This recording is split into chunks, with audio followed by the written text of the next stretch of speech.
नमस्कार।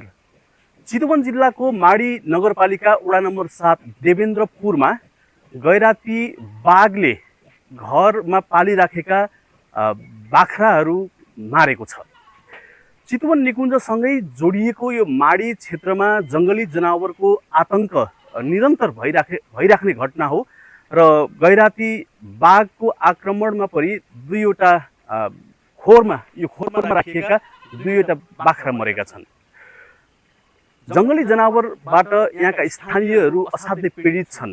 कहिले वस्तुभाव मारिदिने, कहिले मानिसमाथि आक्रमण गरिदिने, कहिले बाली नाली खाइदिने अवस्था छ। र यसै सन्दर्भमा म यही गोठ, यो बाख्राको यही गोठमा गैराती बाघले दुईवटा बाख्रालाई आक्रमण गरेर मार्यो। म घर धनीको सम्म आइपुगेको छु, घरसम्म। आमा नमस्कार। नमस्कार। यहाँको शुभ नाम? हजुरको शुभ नाम बताइदिनुहोस् न। श्रीमानको हजुरको नाम बताइदिनुहोस्। मेरो रत्नमाया थापा। हजुर, राति के भयो यहाँ आमा? हजुर, के भएछ राति? राति बाघले बाख्रा मार्यो। हजुर, कसरी थाहा पाउनुभयो यहाँहरूले? थाहा पाइयो, अब चित्तो आएपछि थाहा पाइन्छ। अब हाउ हरियो, मारिहाल्यो। राति कति बजेतिरको घटना हो यो? यही 3:30 बजेतिर हो। बिहानी पख भइसकेको रहेछ। हजुर, अनि के कराउने ओर्ने केही भयो? क्याक्का हरेको थियो। हजुर। अब उँधोबाट चाहिँ खोर खोलेर चाहिँ उँधोबाट चाहिँ लगेर मारिहाल्यो। हजुर। अब बुढोबुढीको के लाग्यो? हजुर, यही खोरमा हो? यही खोरमै मारेको। बाबुहरूले निकालेको। यसो देखाइदिनुहोस् त, कहाँबाट छिरेको रहेछ बाघ चाहिँ? बाघ चाहिँ कहाँबाट छिरेको रहेछ आमा?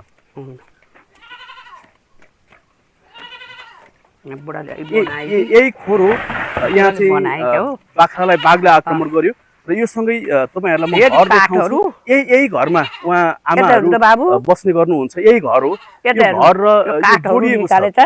त्यहाँ आमाले देखाउँदै हुनुहुन्छ। यसरी निकालेर त्यहाँ यहाँ मारेछ। यहाँ रगतका टाटाहरू पनि मारेछ। यहाँ काठ पुरै निकालेर। हजुर। यहाँ मारेछ। हजुर। अलि अस्ति बाबु अस्ति फोटो खिचाइएन, एउटा त्यहाँ माउ 10,000 हालेको त्यहाँ माउ त्यहाँ मारिदिएछ। हजुर। करङ छेडिदिएछ यो पाठीको माउ। हजुर। अस्ति फोटो खिचाएर भनेको खिच्दिएनन्। बाघ तलबाट आएर यहाँ छिरेको देखियो। तलबाट छिरेको। अहिले यहाँ मिलाइसक्नु भएको रहेछ हैन? अस्ति त तपाईको चाहिँ करङ छेडिदिएछ एउटा माउ। हजुर। करङ छेडिदिएछ फोटो खिचा बुढा भन्दा खिच्दिएनन्। ल्याएर त्यो माउ त्यत्तिकै अलिअलि यसो पैसा उठाइदिए। हजुर। आज त दुईटै माउ, भक्लकै यसको माउ त्यसको माउ। हजुर। भक्लकै। हस् आमा आउनुहोस्। हेर्नु त, यहाँ जङ्गली जनावरहरूले बारम्बार यस्ता खालका आक्रमणहरू गर्ने गरेको छ। यहाँका स्थानीय जनावरबाट आतंकित पनि छन्। ल हेर्नुहोस् त, आमा यही घरमा बस्नुहुन्छ हैन? यही घरमा वृद्ध आमा बुवा बस्नु हुँदो रहेछ। यही आडैमा आँगनकै छेउमा रहेको खोरमा आएर बाघले आक्रमण गरेको उहाँले भन्नुभएको छ। दुईवटा माउ बाख्रा मरेका छन् र यो घटना खास गरी बाख्रा मार्यो मात्रै होइन कि बाघ चितुवा जङ्गली जनावरहरू बस्तीमै पसेर घर भित्रै पसेर घरमै हिँड्छ यो। हजुर, आक्रमण गर्दा स्थानीयहरू त्रसित भएको हामीले पाएका छौँ। यो हामीलाई धेरै मान्छेले हेर्दै हुनुहुन्छ। आमा तपाईँ के भन्नुहुन्छ सबैलाई? अब तपाईँलाई जो समस्या पर्यो? पल्लो घर मार्यो एउटा। हजुर। हजुर, पल्लो घर मार्यो। त्यहाँ नि फोटो खिचाएर बाउ घर थिएन। घरमा को हुनुहुन्छ तपाईँको? यहाँ त बुढाबुढी मात्रै छौँ, छोराहरू विदेशै छन्। हजुर। हजुर। उनीहरू छुट्टी भिन्न भएका बुढाबुढी मात्रै छौँ। हजुर। अब उतै विदेशतिर छन् दुई भाइ, एउटा पारीतिर छ, बुढाबुढी मात्रै छौँ। हजुर। हस् आमा, तपाईँलाई जो अप्ठ्यारो दुःख पर्यो होइन, अब सतर्क रहनु होला होइन? अब हामीलाई नै हान्छ हेर्नु डर लाग्यो। त्यही त नि। हस्, धन्यवाद आमा, यहाँले जानकारी दिनुभयो। हस्, धन्यवाद छ। यसको नियन्त्रण गर्नका लागि, क्षति भइहाल्यो भने क्षतिपूर्तिका लागि पहल गर्नका लागि के कस्तो प्रबन्ध रहेछ? अलिकति यहाँका एकजना स्थानीय अगुवा कृष्ण प्रसाद पौडेल, जो मध्यवर्ती एकाइ प्रतिनिधि पनि हुनुहुन्छ, म उहाँसँग थोरै कुराकानी गर्छु। कृष्ण सर, यो घटना असाध्यै नराम्रो भयो, जे हुनु। यस्ता घटनाहरू के छ यहाँको अवस्था बताउनुहोस् न? कतिको त्रसित छन् मानिसहरू? यस्तो छ, हाम्रो अब भेग भनेको चारतिरै जङ्गलको एरियामा छौँ। हजुर। अब जङ्गली जनावरबाट त हामी प्रभावितै छौँ। हेर्नुहोस्, अब राहत क्षतिपूर्तिको विषयमा त अब चाहिँ फोटोसोटो खिच्ने अब चाहिँ गएर फर्मसम भरेर अब गर्ने कुरामा त सहजीकरण गरिन्छ हामीले। हजुर बिहान पनि म बिहान आफै आएर हेरेर तपाईँको यो प्रक्रिया चाहिँ गरियो। अलि थोरै प्यान नम्बर बनाउने, ब्याङ्किङ खाता खोल्ने, यस्ता अरू ह्यान्ड टु ह्यान्ड क्यासको व्यवस्था चाहिँ छैन। प्रक्रियामा त जानु पर्यो। अब चाहिँ यसरी छ। तर पीडित अब एरिया त हाम्रो पीडितै एरिया भन्नु पर्यो। जस्तो यो जो आतङ्क छ जङ्गली जनावरको, यसलाई कमी गर्न चाहिँ के कुरा भइदियो भने राम्रो हुन्थ्यो होला जस्तो लाग्छ? यसको त हाम्रो यसमा त अब मेसजालीहरू तटबन्धन हुनु पर्यो, राम्रो मेसजालीहरू गर्ने, सचेतना गर्ने, खोरहरू मजबुत बनाउने, हजुर जनतालाई थोरै चाहिँ अब सचेतना गर्ने, अब त्यही नै हो।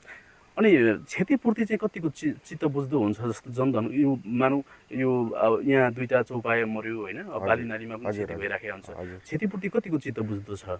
क्षतिपूर्ति त तपाईँको राहतको हिसाबले आइराखेको छ। क्षतिपूर्ति भन्दा पूर्ण क्षतिपूर्ति निकुञ्जबाट। हजुर अब तपाईँको यहीँ दुईवटा बाख्रा उ गऱ्यो, अब एउटाको मूल्याङ्कनमा त्यही 8-9 हजार रुपियाँको आउँछ। अब ठुलो भयो भने 9 हजार आयो, सानो भयो भने त कम आउने भयो। हजुर अब 9-10 हजारको रेसियोमा। तपाईँ यहाँको स्थानीय अगुवा हुनुको नाताले सरोकारवालाहरू, मान्य सांसदहरू, मन्त्रीहरू जो या भनौँ स्टेक होल्डरहरू जो हुनुहुन्छ, उहाँहरूलाई के भन्न चाहनुहुन्छ माडीमा जङ्गली जनावर पीडित समुदायको तर्फबाट? यहाँले यसले त हामीलाई अलिकति अब चाहिँ अब राम्रो सुरक्षित हिसाबले अब मेसजालीहरू लगाउने, राहतको क्षतिपूर्तिको व्यवस्था गर्ने होइन। अब त्यही नै गर्दाखेरि राम्रो हुन्थ्यो। त्यसको लागि थोरै निरन्तरता दिएदेखि अझ राम्रो हुन्थ्यो होला। हस्, धन्यवाद यहाँलाई। हजुर धन्यवाद।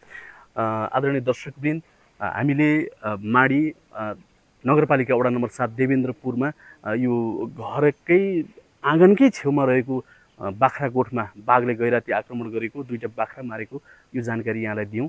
र यहाँका स्थानीयहरू जङ्गली जनावरबाट पीडित छन्। यो क्षतिहरूलाई न्यूनीकरण गर्न र क्षति भइहालेमा राहतलाई सहज ढङ्गले उपलब्ध गराइदिनका लागि उपलब्ध गराउनका लागि सरकारवालाहरूले ध्यान दिनुपर्ने देखिन्छ। भिडियो हेरिदिनु भएकोमा धन्यवाद छ। नमस्कार।